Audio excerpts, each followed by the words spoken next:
Mes amis, bien le bonjour. Savez-vous qu'on parle souvent de dédommagement pour l'esclavagisme? Eh bien, moi, dans mes impôts, j'ai payé ça. J'ai dû me priver de choses et d'autres, et puis donner de l'argent à l'État qu'il a utilisé pour dédommager l'esclavagisme. Mais alors attention, nous vivons dans un monde aux valeurs inversées. Il a dédommagé avec les esclavagistes, les propriétaires d'esclaves. Comment ça marche? Je vous raconte. 1833, nous sommes au Royaume-Uni. Et cette année-là, parmi plein de choses qui sont arrivées, on a aboli l'esclavagisme au Royaume-Uni. On a dit l'esclavagisme, stop. Alors, surtout, s'il vous plaît, ne défendez pas la thèse que c'était pour des raisons morales, qu'on se dit oui, c'est inadmissible, comment on peut faire ça à des gens. Non, non, non, surtout pas. Cette thèse est absolument indéfendable. Parce que si vous regardez à cette époque, en 1833, et les années, les décennies qui ont suivi, on n'hésitait pas à faire travailler des enfants, des mômes, des enfants en bas âge, jusqu'à la mort. Okay, on n'hésitait pas à les faire travailler dans des usines, les faire ramper dans des cheminées pour qu'ils les nettoient de l'intérieur, les envoyer dans des caves, enfin des caves, plutôt des mines pour travailler dans le charbon et tout ça. Donc franchement, et on a fait ça à des hommes, on a fait ça à des femmes et tout ça. Donc il n'y avait pas de morale vraiment. Il n'y en a pas aujourd'hui, hein, aujourd'hui, mais c'est juste un petit peu déguisé, un petit habillage par-dessus, un petit vernis. Mais à l'époque, on n'hésitait pas à prendre voilà, des pans entiers de la population, les déplacer quelque part, les faire travailler jusqu'à la mort, ou jusqu'à l'article de celle-ci, et puis après, les renvoyer, puis ramener d'autres. Ok, donc, on parle pas de morale ici, on parle de quoi? On parle d'argent. C'est que, en 1760, nous sommes à peu près, allez, grosso modo, 70 ans, 80 ans, grosso modo, avant l'abolition de l'esclavage, il y a quelque chose qui est arrivé. C'est ce qu'on appelle la révolution industrielle. Ça veut dire qu'à un moment donné, on faisait plus l'argent avec des esclaves qu'on fouettait sur les champs, mais c'était beaucoup plus facile de se faire de l'argent par des machines à vapeur, des machines qui pouvaient travailler plus que beaucoup de chevaux. D'ailleurs, la puissance des machines exprime jusqu'à maintenant en chevaux. Donc, elles pouvaient faire le travail de beaucoup de chevaux et bien entendu de beaucoup d'humains. Donc, qu'est-ce qui s'est passé? On a commencé à industrialiser, on a commencé à aller dans l'industrie. L'industrie a besoin d'humains, mais elle a besoin surtout de machines, et elle tire sa puissance non pas de l'effort physique de l'homme, mais elle tire surtout le plus gros de sa puissance, elle le tire de machines à vapeur. Donc soudainement, l'esclavage était révolu, était désuet sur le plan économique, n'avait plus aucun sens. Il y avait encore les Américains, si on est en 1833, les Américains allaient encore s'accrocher à l'esclavage pendant encore 20 ans, 25 ans, surtout dans les États américains qui étaient un petit peu en retard sur l'industrie, qui étaient plutôt agricoles et tout ça. Je parle des États sudistes, et ceci a justifié la guerre de sécession aux États-Unis qui allait se terminer vers la fin des années 50, vers la fin des années 1850, donc. Et donc, avec l'abolition aussi de l'esclavage, parce qu'économiquement, ça ne servait plus à rien. Donc, voici l'idée. En 1833, quand on a aboli l'esclavagisme, c'était pas vraiment une abolition, c'était, ok, on n'en a plus besoin. Maintenant, les grands propriétaires d'esclaves, ils étaient très embêtés, parce qu'ils voyaient l'esclave comme un outil, comme une sorte de machine, pour lequel ils avaient payé assez cher, ils les avaient achetés sur des marchés, et soudainement, ils étaient désuets. Maintenant, je vais ramener une machine, je vais mettre à l'industrie, je vais faire quoi, moi, de tous ces gars?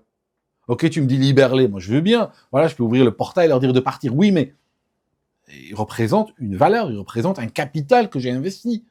Donc, l'État britannique leur a dit, écoutez, pas de souci, on va vous compenser. Juste vous les laissez partir et on va vous compenser. Mais la compensation, c'était pas envers les esclaves, c'était envers les esclavagistes. C'était, on leur remboursait, si tu veux, les frais qu'ils avaient engagés pour acheter ces esclaves, pour qu'ils ne perdent pas d'argent. Et en fait, la raison est très simple, c'est qu'une bonne partie de ces esclavagistes, ces riches, étaient eux-mêmes dans les rouages de la politique britannique. Eux-mêmes avaient des titres honorifiques, et avaient des titres politiques et des responsabilités, de sorte qu'ils se sont dit, écoutez les gars, on a un gros problème, l'esclavagisme n'a plus aucune utilité. Je pense que nous voyons tous la même problématique. Les machines arrivent. Nous-mêmes, on aimerait se mettre dans l'industrie, tout ça. On n'a pas envie de perdre notre capital. Hein, on peut ouvrir les portes et le laisser partir, mais c'est du capital qui est perdu. Il faut bien que quelqu'un paye. Donc, ils ont fait passer des résolutions pour que l'État britannique rembourse les esclaves aux esclavagistes. Mais en fait, les esclavagistes demandaient des sommes énormes. Et en fait, on veut bien comprendre pourquoi ils les demandent, parce que tout simplement, ils sont eux-mêmes dans les pouvoirs dans les rouages du pouvoir, et eux-mêmes, ils exigent de l'argent du trésor public, donc du contribuable. Ce qui fait qu'ils peuvent se donner à cœur joie. On leur a dit, tiens, ce chèque, tu signes un chèque en blanc. Donc, ils ont pu exiger des sommes astronomiques qu'on a commencé à payer, que la société civile a commencé à payer en dédommagement, donc pour dédommager les esclavagistes, et le paiement était tellement énorme, et quand vous rajoutez à cela l'intérêt, il avait été grévé d'un intérêt, bien entendu, hein, intérêt de retard, tu vas pas seulement payer l'esclave, mais tu vas en plus me payer, si tu peux pas payer tout de suite, on va échelonner, mais qui dit échelonner, dit intérêt. On a continué à payer ça jusqu'en 2015. Voilà. Ça signifie que moi-même, étant contribuable de ce pays, eh bien, dans les prélèvements que j'ai dû payer malgré moi, c'est pas par choix. Moi, si je pouvais contrôler où va la valeur de mon travail, je n'aurais pas, vous imaginez, j'aurais autre chose à faire que d'aller payer, dédommager un esclavagiste. Vous voyez? Mais bon, comme je ne contrôle pas le fruit de mon travail, ce qu'on en fait, eh bien, l'État britannique l'a utilisé pour aller compenser des esclavagistes. Vous voyez le truc? Voilà. Aujourd'hui, bon, on n'a plus d'esclavagisme, mais on a des compensations autres. Par exemple, je vous donne un exemple.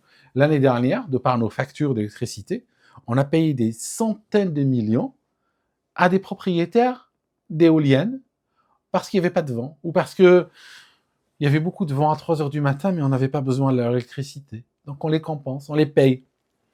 On peut leur dire, écoute, tu sais, si un boulanger produit beaucoup de pain, puis personne n'en a besoin, ben il jette le pain à la fin de la journée, il peut pas aller prétendre que l'État le rembourse. Je veux dire, c'est ton business, t'as pris une mauvaise décision, t'as trop produit, débrouille-toi, quoi. Qu'est-ce que tu veux que je fasse? Sauf que, il y a certains proches, on va dire, de l'État et tout ça, qui ne perdent jamais d'argent. Parmi eux, les banksters, ça on le sait. Les banques ne perdent pas. Les banques, elles sont dans une logique de toujours mutualisation des risques. Elles savent bien quand elles agissent, s'il y a un gros risque, s'il y a un risque systémique énorme, tout ça, puis elles perdent beaucoup d'argent. Bon, t'inquiète pas, le contribuable va venir rembourser.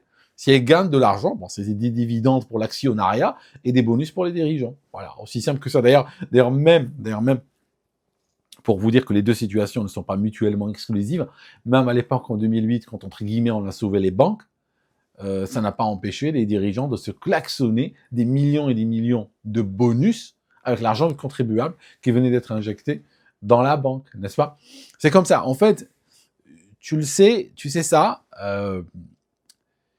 quand tu réalises que l'État est un comité pour gérer les affaires des classes dominantes et des forces de l'argent. C'est aussi simple que ça. Tu réalises ça quand tu considères que l'État est un comité pour gérer les affaires qui ne sont pas les tiennes, de toute manière. Tu vois ce que je veux dire? C'est pour ça que si tu regardes, si je te défie, je te dis, allez, de mémoire, ces 25 dernières années, dis-moi quelque chose qui a été fait par ton État dans ton intérêt, tu auras du mal à le trouver, tu vois. Tu auras du mal à trouver parce qu'il n'y en a pas. Parce que l'État a toujours travaillé pour des intérêts qu'il considère supérieurs aux tiens, mais pas tes intérêts. L'État n'est pas ton employé. L'État n'est pas à ton service, tu vois ce que je veux dire? Il est toujours au service de forces, de l'argent et de forces politiques et des gens connectés dessus. Toi, tu n'es pas connecté dessus du tout. Voilà. Toi, on te parle, on vient te séduire une fois chaque élection pour te donner l'impression d'avoir du choix. On vient te faire un petit combat de coq, un petit défilé comme ça. Après, tu votes et après, on t'oublie. Voilà. Merci mes amis d'avoir regardé cette vidéo jusqu'ici et on se voit dans une prochaine.